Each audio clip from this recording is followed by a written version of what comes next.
Registry অফিসে গিয়ে একটা দলিল লেখা হয় উমুক উমুক এতটাই জমি এতটা জমি দিচ্ছে, হাকিমের কাছে পেশ করতে হয়, হয় কি হয় না?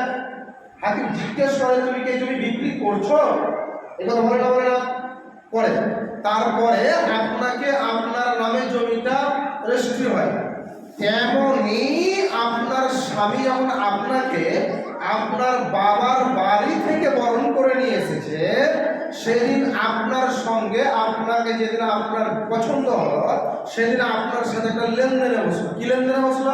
মোহর কত টাকা দিবে, এটা কিনা ভালো লাগলো যে 5,000 টাকা বা 20,000 টাকা 50,000 টাকা বা 20,000 টাকা নগদ মোহর দেওয়া হলো।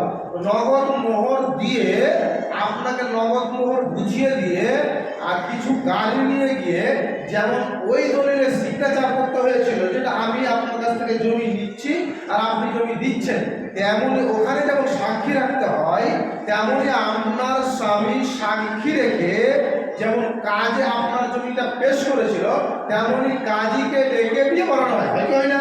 যে এত টাকা মোহরের বিনিময়ে তুমি তাকে স্ত্রী বলে কবুল করলে, কবুল করে তোমাকে নিয়ে এসে তোমাকে নিয়ে আসলো, কিন্তু ওই জমিতে ফসল নাই, জল, ভুট্টা, গম, ধান ইত্যাদি ইত্যাদি, কিন্তু কিন্তু এই উর্বর জমি অর্থাৎ তুমি যে জমিটা সেখানে দিয়ে ফসল মাত্র 2খানা।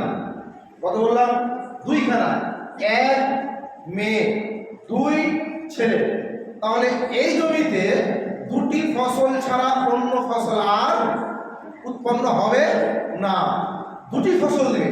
যেমন এই জমির দায়িত্ব শুধু একজন হবে, শুধু তোমার স্বামী, তোমাকে ব্যবহার করবে তোমার স্বামী।